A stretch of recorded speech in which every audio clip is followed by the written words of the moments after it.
Welcome to the Folktale Project. This is Dan Scholz. This week, we're reading 3 Danish folk tales, the first of which is quite famous. You've probably heard of it. You may know it already very well. But still, there's always something new to find in The Boy Who Wanted More Cheese. Klaas Van Bommel was a Dutch boy, 12 years old, who lived where cows were plentiful. He was over 5 feet high, weighed 100 pounds, and had rosy cheeks. His appetite was always good, and his mother declared his stomach had no bottom. His hair was of a color halfway between a carrot and a sweet potato. It was as thick as reeds in a swamp, and was cut level, from under one ear to another. Klaus stood in a pair of timber shoes that made an awful rattle when he ran fast to catch a rabbit, or scuffed slowly along to school over the brick road of his village. In summer, Klaus was dressed in a rough blue linen blouse. In winter, he wore woolen breeches as wide as coffee bags. They were called bell trousers, and in shape were like a couple of cowbells turned upwards. These were buttoned on a thick, warm jacket. Until he was 5 years old, Klaus was dressed like his sisters. Then, on his birthday, he had boy's clothes, with 2 pockets in them, of which he was proud enough. Klaus was a farmer's boy. He had rye bread and fresh milk for breakfast. At dinner time, beside cheese and bread, he was given a plate heaped with boiled potatoes. Into these he first plunged a fork and then dipped each round, white ball into a bowl of hot melted butter. Very quickly did potato and butter disappear down the red lane. At supper, he had bread and skim milk left after the cream had been taken off with a saucer to make butter. Twice a week, the children enjoyed a bowl of bonnyclabber, or curds, with a little brown sugar sprinkled on the top. But at every meal there was cheese, usually in thin slices which the boy thought not thick enough. When Klaus went to bed, he usually fell asleep as soon as his shock of yellow hair touched the pillow. In summertime, he slept till the birds began to sing at dawn. In winter, when the bed felt warm and Jack Frost was lively, he often heard the cows talking in their way before he jumped out of his bag of straw, which served for a mattress. The Van Bommels were not rich, but everything was shining clean. There was always plenty to eat at the Van Bommels' house. Stacks of rye bread, a yard long and thicker than a man's arm, stood on end in a corner of the cool, stone-lined basement. The loaves of dough were put in the oven once a week. Baking time was a great event at the Van Bommels, and no menfolk were allowed in the kitchen on that day, unless they were called in to help. As for the milk pails and pans, filled or emptied, scrubbed or set in the sun every day to dry, and the cheeses, piled up in the pantry, they seemed sometimes enough to feed a small army. But Klaus always wanted more cheese. In other ways he was a good boy, obedient at home, always ready to work on the cow farm, and diligent in school. But at the table he never had enough. Sometimes his father laughed and asked him if he had a well or a cave under his jacket. Klaas had 3 younger sisters, Trintje, Anneke, and Sartje, which is Dutch for Kate, Annie, and Sally. These, their fond mother, who loved them dearly, called her orange blossoms. But when at dinner, Klaas would keep on, dipping his potatoes into the hot butter while others were all through. His mother would laugh and call him her buttercup. But always Klaas wanted more cheese. When unusually greedy, she twitted him as a boy worse than butter and eggs. That is, as troublesome as the yellow and white plant called toadflax is to the farmer. Very pretty, but nothing but a weed.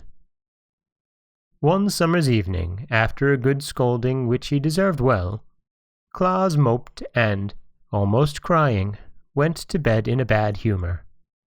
He had teased each one of his sisters to give him her bit of cheese, and this, added to his own slice, made his stomach feel as heavy as lead. Klaus's bed was up in the garret. When the house was first built, one of the red tiles of the roof had been taken out and another one, made of glass, was put in its place. In the morning, this gave the boy light to put on his clothes. At night, in fair weather, it supplied air to his room. A gentle breeze was blowing from the pine woods on the sandy slope not far away, so Klaus climbed up on the stool to sniff the sweet piney odors.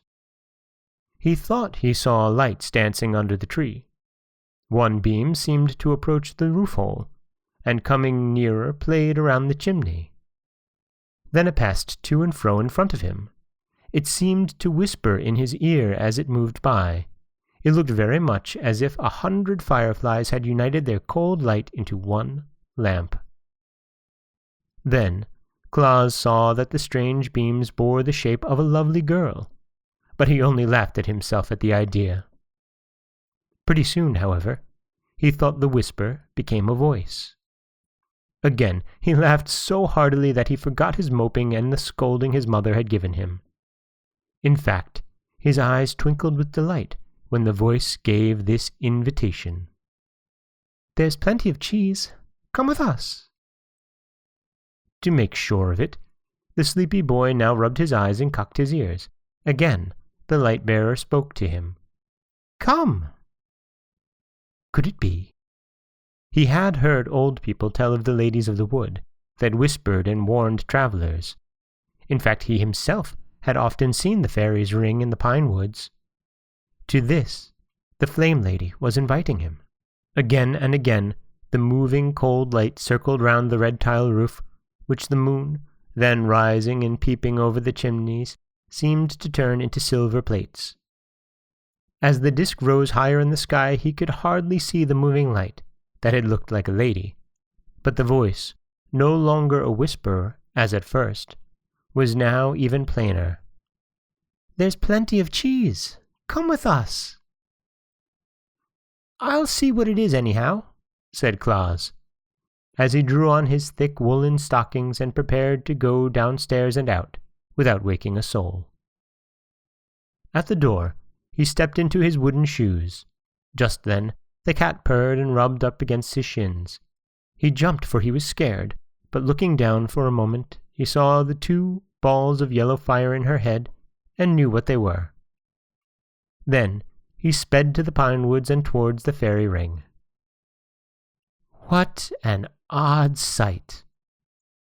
At first, Klaus thought it was a circle of big fireflies. Then he clearly saw that there were dozens of pretty creatures, hardly as large as dolls, but as lively as crickets. They were as full of light as if lamps had wings. Hand in hand they flitted and danced around the ring of grass, as if this was fun. Hardly had Klaus got over his first surprise, then of a sudden he felt himself surrounded by the fairies. Some of the strongest among them had left the main party in the circle and come to him. He felt himself pulled by their dainty fingers. One of them, the loveliest of all, whispered in his ear, "Come, you must dance with us." Then a dozen of the pretty creatures murmured in chorus, "Plenty of cheese here, plenty of cheese here. Come, come." Upon this, the heels of Klaus seemed as light as a feather. In a moment, with both hands clasped in those of the fairies, he was dancing in high glee. It was as much fun as if he were at the kermiss, with a row of boys and girls hand in hand swinging along the streets as Dutch maids and youth do during kermiss week. Klaus had not time to look hard at the fairies, for he was too full of the fun. He danced and danced, all night, and until the sky in the east began to turn first gray and then rosy. Then he tumbled down, tired out, and fell asleep. His head lay on the inner curve of the fairy ring, with his feet in the center. Klaus felt very happy, for he had no sense of being tired and he did not know he was asleep.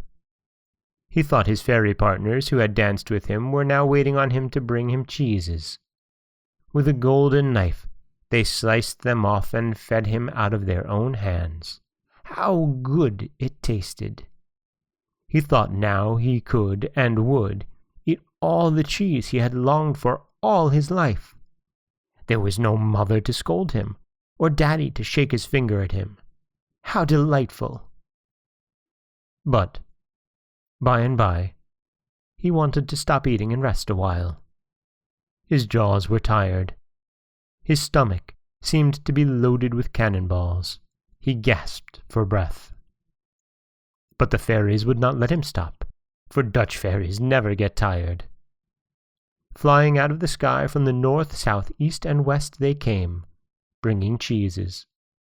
These they dropped down around him until the piles of the round masses threatened first to enclose him as with a wall, and then to envelop him.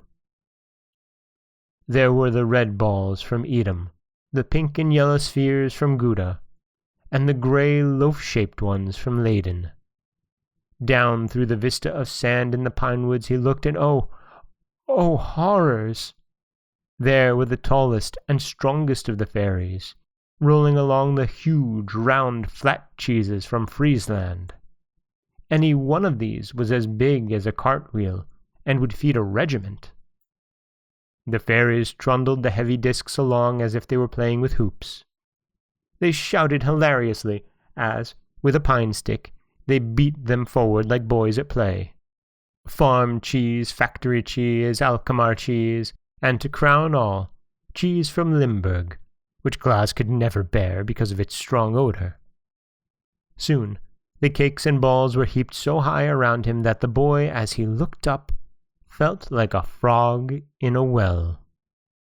He groaned when he thought the high cheese walls were tottering to fall on him. Then he screamed, but the fairies thought he was making music.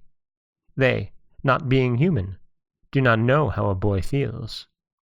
At last, with a thick slice in one hand and a big hunk in the other, he could eat no more cheese. Though the fairies, led by their queen standing on one side or hovering over his head, still urged him to take more. At this moment, while afraid that he would burst, Klaus saw the pile of cheeses as big as a house topple over. The heavy mass fell inwards upon him. With a scream of terror, he thought himself crushed as flat as a Friesland cheese. But he wasn't. Waking up and rubbing his eyes, he saw the red sun rising on the sand dunes. Birds were singing and the cocks were crowing all around him in chorus as if saluting him. Just then also the village clock chimed out the hour. He felt his clothes. They were wet with dew. He sat up to look around. There were no fairies, but in his mouth was a bunch of grass which he had been chewing lustily. Klaus never would tell the story of his night with the fairies, nor has he yet settled the question whether they left him because the cheese house of his dream had fallen, or because daylight had come.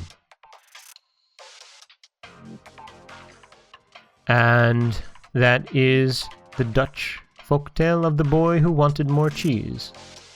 This translation brought by William Elliot Griffiths. And again, this is just a classic tale of a boy wanting more and more of a thing and never really thinking about what it would be like to actually get everything, to be so greedy and so sated in his greed. There's a little bit of Klaus in all of us, with something, I think. This is Dan Scholes for the Folktale Project. Don't forget that you can subscribe to the podcast on Apple Podcasts, Stitcher, Google Play, Overcast, anywhere you like to get your podcasts. You can follow us on Twitter at Folktale Project. You can find us on Auto Radio, TuneIn Radio, iHeartRadio, Spotify, anywhere you like to listen. And you can always head over to folktaleproject.com, where you'll find a new story waiting for you every Monday, Wednesday, and Friday. As always, Thank you so much for listening.